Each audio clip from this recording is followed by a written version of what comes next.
কোনো ব্যক্তি যদি ইলেকট্রোকিউটেড হয় বা ইলেকট্রিক্যাল কন্টাক্টে চলে আসে, যেমন এই ইলেকট্রিক্যালি কন্টাক্টে এসেছে, তো ইলেকট্রিক্যালি শক পাচ্ছে, তো সেই দিক থেকে ওকে যদি আমরা ইলেকট্রিক্যালি থেকে শক থেকে রিমুভ করতে চাই, তাহলে ফার্স্ট টাইম যেটা করা উচিত আমাদের, যদি মেন সুইচ কাছাকাছি না থাকে তার ক্ষেত্রে যেটা আমাদের করা উচিত সেটা আমাদের স্টুডেন্ট করে দেখাবে। তো এখানে ক্ষেত্রে যেটা দেখানো হয়েছে যে ইলেকট্রিক্যালি যে কন্টাক্ট পয়েন্ট এসেছে সে তাকে রিমুভ করার জন্য ডিরেক্টলি হাত দিয়ে সরানোর চেষ্টা করছে, কিন্তু সেই দিক থেকে সরালে যে ব্যক্তি হাত দিয়ে কাজ করবে ইলেকট্রিকিউটেড যে হয়েছে তার সাথে ইলেকট্রিক্যালি কন্টাক্ট পয়েন্টে চলে যাবে, তো সেও ইলেকট্রিক্যালি শক করে। তো সেই দিক থেকে ওকে থামানো হয়েছে যে তাকে ডিরেক্টলি কখনো কন্টাক্টে যাবে না ওর, তাহলে ওকে কন্টাক্ট থেকে রিমুভ করতে হলে, ইলেকট্রিক্যালি কন্টাক্ট থেকে রিমুভ করতে হলে তাহলে প্রথমে যেটা দরকার সেটা টিম্বার দিয়ে, যদি মেন সুইচ কাছে না থাকে তাহলে টিম্বার দিয়ে কন্টাক্ট পয়েন্ট থেকে রিমুভ করতে হবে। তাহলে টিম্বার নিয়ে এসো,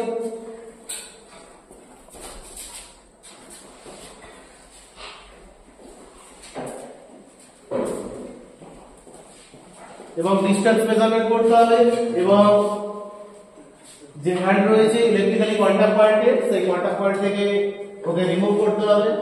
রিমুভ করো, এবং তারপর আমরা মেন সুইচ অফ করব এবং তাকে আমরা একটা টেবিলে নিয়ে যাব। টেবিলে নিয়ে যাব,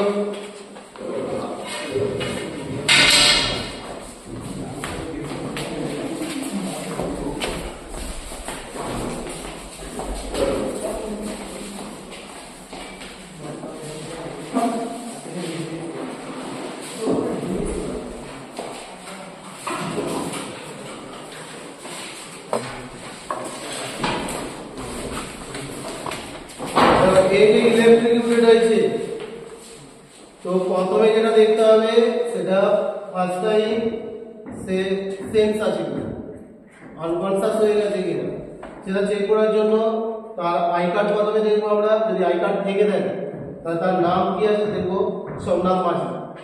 তাহলে সোমনাথ মাঝি তুমি কি শুনতে পাচ্ছ?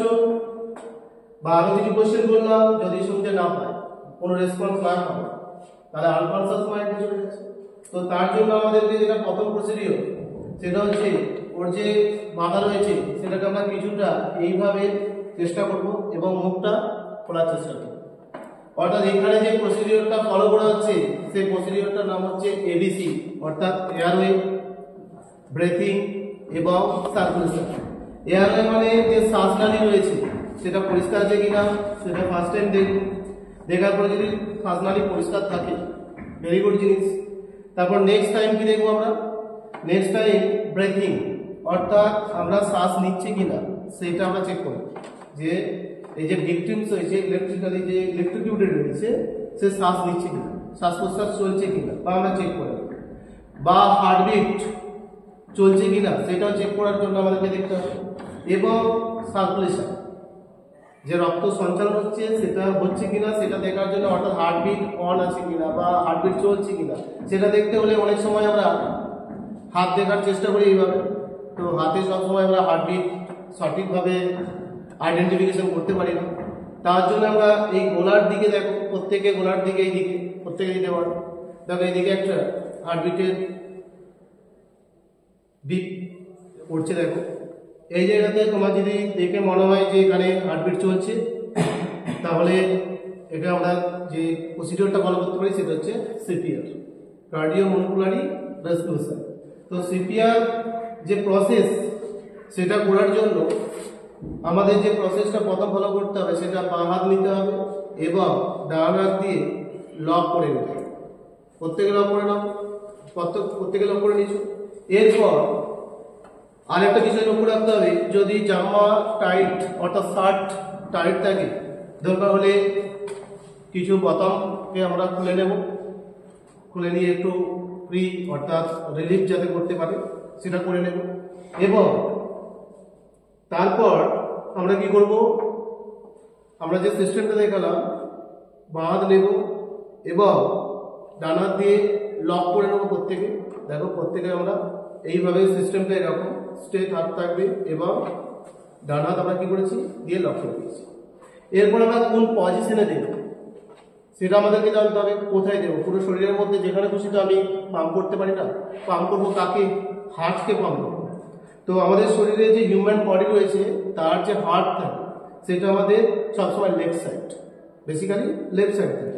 তাহলে এই ব্যক্তির যে লেফট সাইড সেটা এই দিক, এবং এখানে যে রিবস কেজ রয়েছে, খাঁচা রয়েছে, তার ঠিক লেফট সাইডে এই পজিশনে থাকে। তাহলে আমরা কি করব? এইভাবে ধরবো, লকিং করব এবং এইভাবে রাখবো। রাখার পরে হাত কিন্তু স্ট্রেট থাকবে। এটা নয় আমি যখন পাম্প করব তখন হাত স্ট্রেট থাকবে। এটা নয় যে হাতে এইভাবে বেঁকে যে পাম্প করছি, এটা নয়। প্রসিডিওর কি?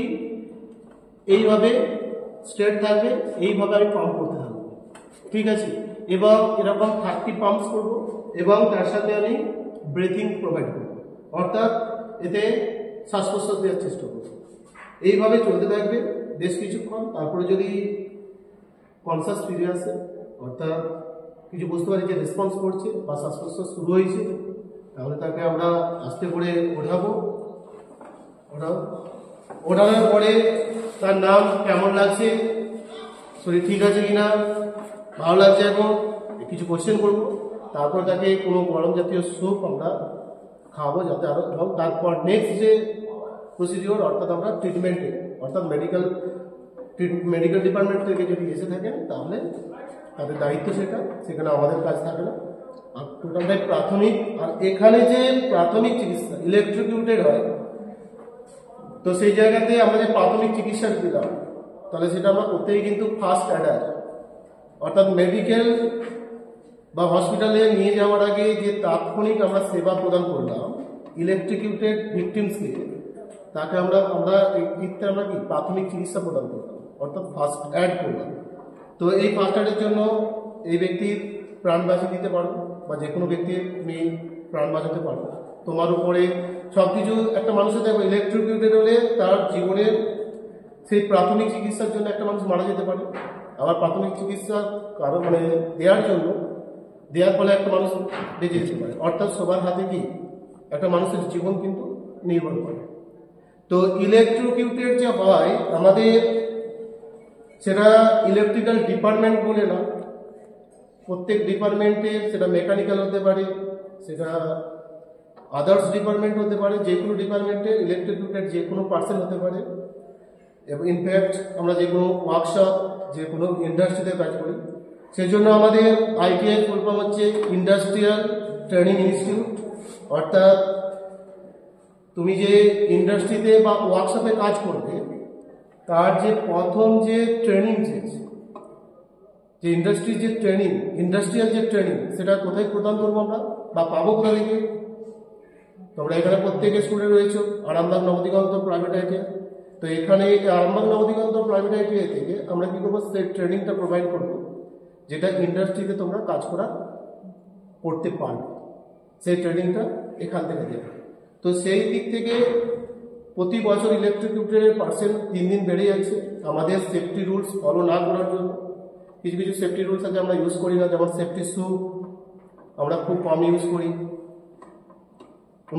কোনো ইন্ডাস্ট্রিতে কাজ করতে গেলে সেখানে কিন্তু উইথাউট সেফটি শু ছাড়া তুমি কাজ করতে পারো না, তোমার অ্যাটেন্ডেন্স বা ইন করতে দেবে না কোম্পানি, ইন্ডাস্ট্রি বা ওয়ার্কশপ। কারণ সেফটি শু আমাদের ফিজিক্যাল টোটাল সব কিছুকে কি সেফটি প্রোভাইড করে। তো ইলেকট্রিকিউটেড হয়ে প্রতি বছর যে মানুষ মারা যায় ইলেকট্রিকিউটেড হয়ে, সেটা বিভিন্ন ডিপার্টমেন্ট থেকে হতে পারে। প্রতি বছর যে মারা যায়, বা আমি যদি এভরিডে বলি, আমাদের ইন্ডিয়াতে ইলেকট্রিকিউটেডের পার্সেন্ট হচ্ছে 34। প্রতিদিন 34 জন করে মানুষ মারা যায় ইলেকট্রিক্যাল শক খেয়ে। তো সেই দিক থেকে আমরা যদি এক বছরই হিসাব করি বা এক বছর যদি হিসাব করি, সেটা হিসাবটা তো আমরা নিজেরা করবো না, সেটা হচ্ছে NCR, যেটা NCRB করে, ন্যাশনাল যে রেকর্ডস যে রয়েছে ওদের, তো তাদের যে সংস্থা রয়েছে তারা কি করে, NCBR ব্যুরো, ন্যাশনাল যে রেকর্ডস ব্যুরো যে সংস্থা রয়েছে, সেই সংস্থা কি করে একটা সমীক্ষা করে যে 2001 ইয়ারের টোটাল ইলেকট্রিকিউটেড পার্সন হচ্ছে 12,529 জন। এবং যখন এআরপি এবং আরেকটা সমীক্ষা করে দেখা গেছে যে 2011 থেকে 2021 সাল পর্যন্ত টোটাল ইলেকট্রিকিউটেড পার্সন অফ ইন্ডিয়া 1,13,000। মানে দিনের পর দিন আমরা কি প্রসিডিওর না ফলো করার জন্য বা আমরা কিছু কিছু ইলেকট্রিক্যাল রুলস যে রয়েছে, বিআইএস রুল রয়েছে, ব্যুরো অফ ইন্ডিয়ান স্ট্যান্ডার্ড যে রুল রয়েছে ইলেকট্রিসিটি, সেটা আমরা ফলো না করার জন্য আমাদের প্রতিটা এমপ্লয় বা প্রতিটা ওয়ার্কশপে যে সমস্ত তোমরা কাজ করবে ভবিষ্যতে ইন্ডাস্ট্রিতে, তখন কিন্তু ইলেকট্রিকিউটেড হওয়ার সম্ভাবনা সব থেকে বেশি যদি তুমি এই সেফটি রুলস ফলো না করো। ওকে, তো এইভাবে আমরা কিন্তু এখানে যে বিষয়টা প্রসিডিওরটা ফলো করলাম সেটা হচ্ছে এবিসি অর্থাৎ এয়ারওয়ে, তারপর কি ব্রেথিং, তারপরে কি, এবং এখানে এই ট্রিটমেন্টটাকেও আমরা যেটা করলাম সেটা হচ্ছে সিপিআর, কার্ডিওমনিকুলারি রেসপিরেশন। এটা করে আমরা একটা ব্যক্তির প্রাণ বাঁচাতে পারি। তো ইলেকট্রিক্যালের শক পেলে তাকে যেগুলো পড়ার দরকার এগুলো প্রত্যেক ডিপার্টমেন্টের পড়া উচিত বা প্রত্যেকের শেখা উচিত। যে কোনো এনি টাইম ইলেকট্রিক্যাল শক কিন্তু কেউ না কেউ পেতে পারে বা যে কোনো সময় ভিকটিমস হতে পারে, তাই প্রত্যেকের উচিত এই প্রসিডিওর কিন্তু প্রত্যেকের জানা থাকা। ঠিক আছে।